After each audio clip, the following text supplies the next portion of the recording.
Welcome to Retire Smarter. Walter Storholt here with you alongside Kevin Kroski. And you know what? Now that we've done more than 90 episodes of this show over the past few years, it's gotten to the point where we know that we've picked up a lot of listeners at various parts of the journey. Maybe you're one of them.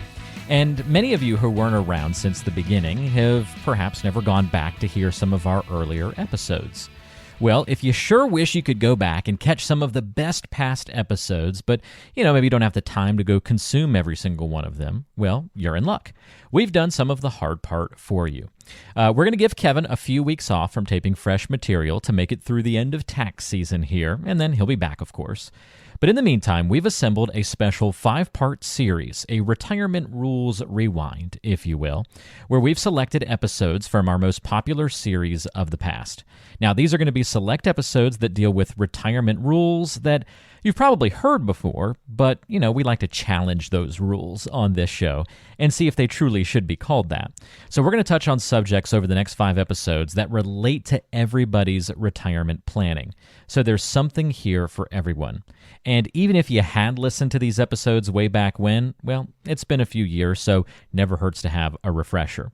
So sit back and we'll rewind right into the meat of a previous episode as part of our Retirement Rules Rewind. Part 4 of our series is Rules Gone Awry, the 4% Rule. Well, we're in the midst of a series talking about retirement rules gone awry. Some of these things that have been long believed in the financial world, in the financial landscape, that really shouldn't necessarily be subscribed to, that may have some holes in them or some problems. And there's a big one, Kevin, that we're tackling today. If you saw the headline of the show, you'll see that it's the 4% rule. This thing's been around for a long time, but I understand that we need to kind of poke it with spears and poke lots of holes in this theory. Yeah, so we should probably define it. I mean, it probably is ringing bells for a lot of people. It's probably one of the most widely known retirement rules that are out there. But simply stated, it's, how much can you pull out from your investment account each year safely and make sure that you don't run out of money. So to put that in context, there's a guy by the name of Bill Bengen, who was a practitioner in the industry and lived out in California. And he did this study in the early 90s. And he actually was a career changer. So he came out of a family business that was sold and got into financial planning. And one of the things that he found when he came over into the industry was there was a lot of information about investing money and accumulating money, but there was very little about spending money and kind of, decumulating it from a portfolio. So what Bill did was took historical returns for the U.S. all the way back to 1926, and he looked at a 30-year period. So somebody retires in 1926, starts taking money out of the account, and each year that they live throughout retirement, they take inflation increase. So in 1927, for example, let's say that inflation was 3% over the year prior, so they would go ahead and take out a 3% raise in 1927. So on and so forth. And basically what Bill found in doing that was that the absolute worst case, not the best case, not the average, but the worst case that somebody was able to do was about 4%, just put some dollars on it. Say you start a retirement at $1 million, you can take 4% or $40,000 out in year one of retirement, increase that by the actual inflation rate each year over a 30-year retirement lifespan, and still be okay. So why did this thing, pick up so much popularity as a rule for many, many years? I mean, what got this to kind of be the gold standard? I think it was more, gold standard, and we'll kind of talk about some evolutions and talk about current environment today. But it was really more of a seminal work where there was really not that much, if anything, before it. So the fact that he was looking at it, and you kind of got to put this in context as well. So, 92, interest rates were still quite high. People could go ahead and leave money at the bank and get near double-digit rates of return on their savings. People were really starting to live longer, so life expectancy was increasing quite rapidly. People still had pensions that were in retirement, although that was, starting to change as some of those were going away or becoming frozen, and certainly that has accelerated over the last couple decades. But, retirement planning was a lot easier if you go back a generation. And I'd speculate that's maybe some of the reason why decumulation or spending from an investment account wasn't really on the radar and in the investment and financial planning literature, but Bill really kind of started that in the early 90s. So today, when you don't have these traditional defined benefit pensions, at least nearly to the extent that they did a generation ago, and you have interest rates that are near historic lows, and people are living a lot longer, how much you can spend from your portfolio is so very important today compared to what it was a generation ago. Well, as we're talking about this 4% rule, what are some of the major problems, that we've kind of got this clear definition of this thing? What are some of the major problems? You talk about the evolution of it. Why has it gone through so many evolutions and changes and now maybe not as held in high esteem? Well, I will go there in a second. Let me back up for a moment, because one of the things that some people may be thinking about right now is 4%. What do you mean 4%? I mean, if on average I'm going to earn more than that, why can I only spend 4? So I'm sure there's probably a fair amount of people that are going to listen to this and think that. So say if you're on average going to get 6% per year, why can't you spend 4 and kind of leave 2 in the kitty and have it keep growing? Well, if you think about it simplistically, returns are volatile. Call it a wiggle factor, if you will. Interest rates have a relatively low wiggle factor. They certainly move around, but it's not like you're going to get really wild swings in interest rates, say going from like plus 20 to minus 20% or something like that.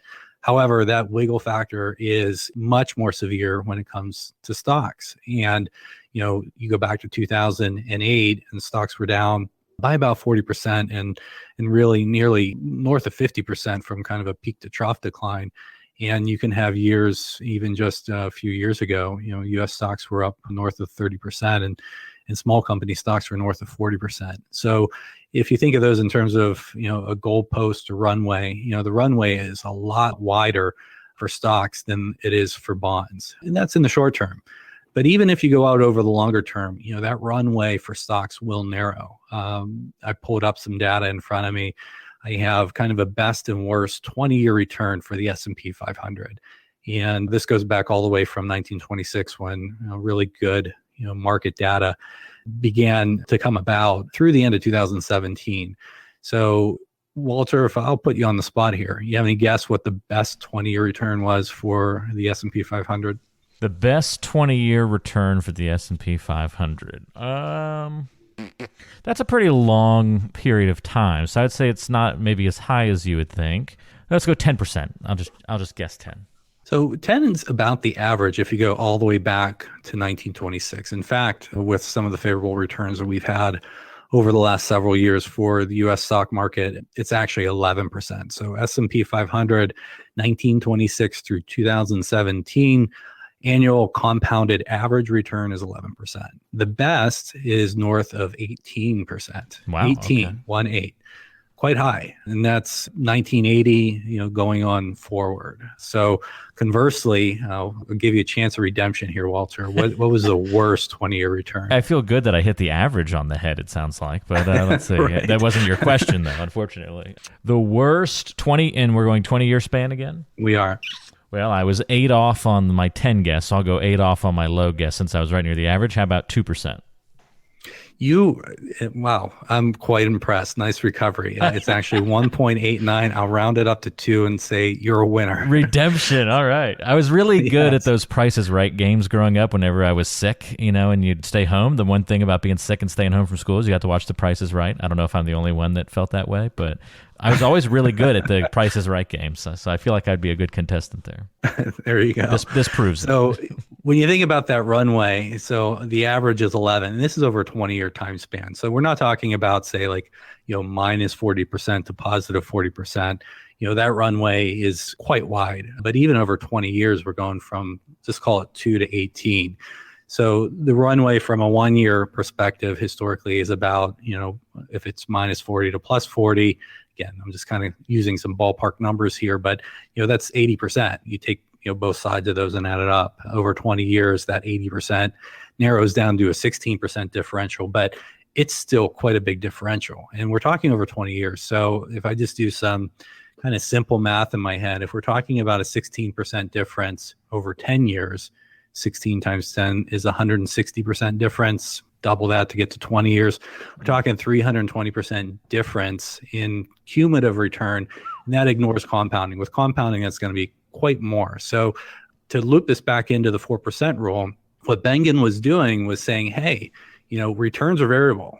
Even if we can get an average return of say 6 or 8 or whatever it may be, we're not going to be able to spend that average because there's this risk that we get a negative sequence of returns at the outset of retirement. A lot of the researchers will call this return sequence risk. I've kind of adopted a simpler nomenclature called bad timing risk. And you don't know when it's going to manifest. You don't know if your retirement is going to cause the US market seemingly to go into a big decline like it did in 2008. But you have to be able to plan for it, and you don't want to have to retire and then unretire and go back to work. So, this whole idea of what you can spend safely from the investment portfolio is incredibly critical. And that's why also on first glance, where if the returns on average are going to be 6 or 8, once you factor in the volatility or that wiggle factor that I talked about, the safe spending rate is something that's historically speaking going to be a lot less. So the amount you withdraw obviously matters, but also the timing of your withdrawals is a big part of this equation, is a big factor that goes into that. And I think that's really interesting, to notice and to realize. So let me ask the obvious question, Kevin, if 4% isn't the right answer, what is? Well, it's another one of these rules where I think the research that Bengen did was a good base case. And there's some people, if people have been listening to this whole series, this is kind of like the one that we did previously about, spend 80% of your pre-retirement income in retirement. It may match up for a small segment of the population. Certainly, the more means that you have, the less likely it is to match up. And the same too goes here with the spending rate as well. So when you look at this and say, well, hey, does it apply? Is it a good rule? What have you? When I think about the clients that we serve on a daily basis, again, there's probably only about a handful or so that it really applies to. So if you have somebody that is retiring, in their early 60s, say 60 years old, and maybe they don't have a pension, so they retire at 60, they've done well, and now they have to go and replace their paycheck. So, they can't take their Social Security yet. Earliest, that's 62. And as we talked about in a prior episode, that may not necessarily be a good age to go ahead and take your benefits. But if you're 60, your portfolio has to do all the work if you don't have any pension and if you don't have any Social Security or other retirement income coming in. So your distribution rate or your spending rate is going to be, going to be way higher, more likely than not, than 4%. And if you're going ahead and if you're doing a Social Security deferral strategy as well, which again, there's a lot of merits that goes into a strategy like that for many, many people, but the portfolio is going to have to do more work for an even longer period of time. It's not uncommon that we have distribution plans for our clients where they're spending, 10% of their portfolio in the early years of retirement. However, when they get into their 70s and say the maximum Social Security benefit kicks in, their spending rate may only be like 1% or 2%. I can think of a couple handfuls of clients where literally their spending rate is going to go down to basically zero, and they may actually be saving more money if they don't change their spending behaviors and increase them from what they were before. So there's going to be things that change for everybody, whether it's a Social Security deferral or whether you're just your expenses in general. That's another thing. Again, that 80% rule, it doesn't really apply. Most people have some expenses that are going to be consistent at the beginning of retirement and will increase with inflation as long as they live. Other expenses, when you look at actual retiree spending data, go down over time. So to go back without kind of hashing out the entirety of a prior podcast about the 80% rule, but simplistically, the 60s tend to be the go-go years, the 70s tend to be the slow-go years, and the 80s tend to be no-go years. And as you go through those different decades and those behavioral changes, your spending really does decrease in terms of what we call real spending or after inflation. Or said another way, if you just spent the same amount of money, say it was, $70,000 that you were living on at age 60, and you just had $70,000 for the next couple of decades, because your spending on average is going to go ahead and decline and some of those categories are just going to fall off, then that $70,000, even though it's not keeping up with inflation, it's probably going to approximate the change that you're going to have in your spending behaviors given the go-go, slow-go, and no-go phase. Well, it's always nice. We talk so much in percentages, Kevin, but it's nice when we can actually put dollar figures to some of these conversations as well. I'm just curious if you've got maybe an example or a story you can share with us about somebody who you made a tangible dollar difference in the plan that you put together versus if they had done some sort of plan like the 4% rule, kind of what their situation would have been, had certain circumstances happened versus having a plan put in place that, you and your team were able to design. Yeah, I can. So if I just start with Social Security, for example, I've measured concretely for clients where, hey, here's your current thinking. If you go ahead and defer, say one of the spouse's Social Security benefits, usually the higher the two, and we go through and kind of stress test both plans at different spending rates. And in effect, we kind of want to get a similar result at the end of the plan.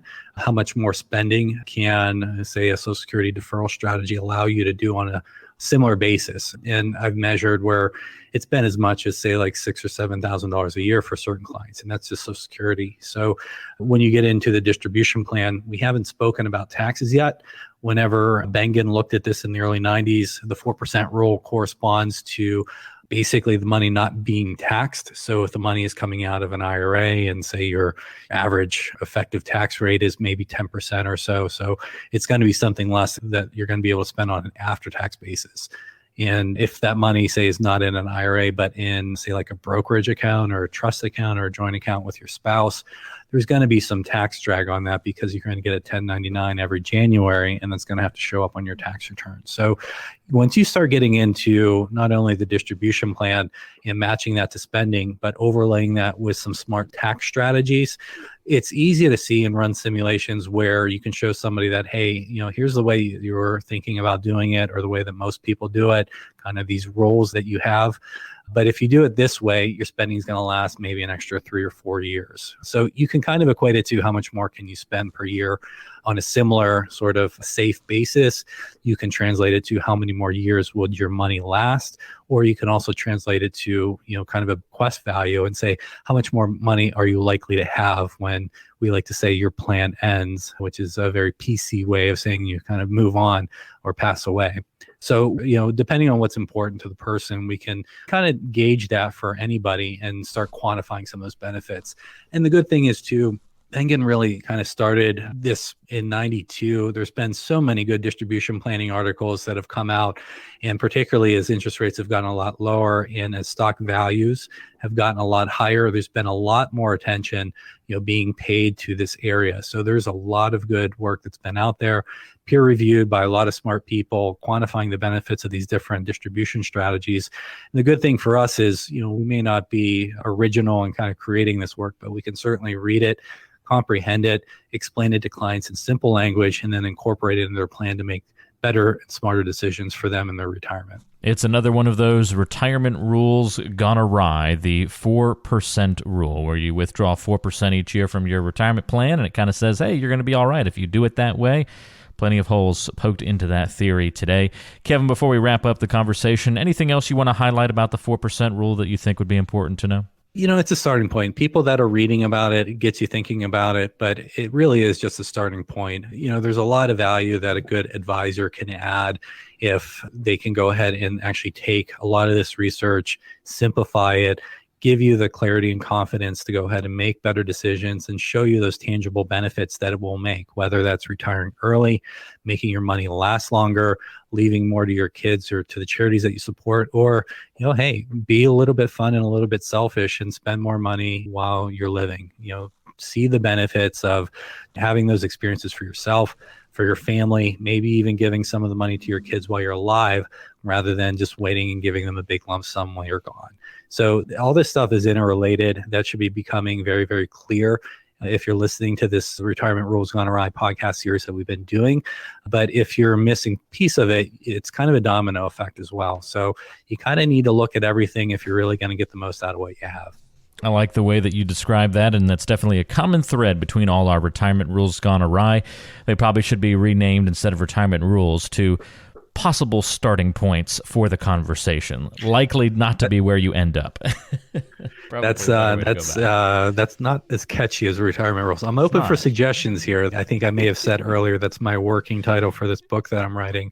However, it's got to be catchy, I've been told. So Starting Place, probably not a good title. Retirement Rules, maybe. I'm not sure, but if anybody has a good suggestion, go ahead and reach out to us for that. Or, if you have questions about this in general, we're happy to help there as well. Well, if you have questions about your financial plan or about any of the retirement rules gone awry that we've talked about on the recent podcasts, you can give Kevin and the team a call at True Wealth Design. It's 855-TWD-PLAN. That's it, 855-TWD-PLAN. If you like the full number version, that's 855-893-7526, and always online at truewealthdesign.com. If you'd like to get in touch with the team through the website, you can click on Are We Right For You, the button right there when you go to the website, truewealthdesign.com, and you can schedule a 15-minute call with an experienced financial advisor on the True Wealth team to see if you would be a good fit and if you need some financial planning assistance. truewealthdesign.com, or give a call, 855 TWD plan. We're not quite done with the Retirement Rules Gone Awry series. We'll tackle another issue coming up on the next podcast. Don't forget to subscribe on Apple Podcasts, Google Podcasts, and everywhere else you can find podcasts and where you'd like to subscribe to them. Don't forget to look us up, Retire Smarter, so you don't miss an episode. Kevin, thanks for all the help, and we'll look forward to another conversation next time around. Sounds good, Walter. Thank you. For Kevin Krosky, I'm Walter Storholt. We'll talk to you next time on Retire Smarter.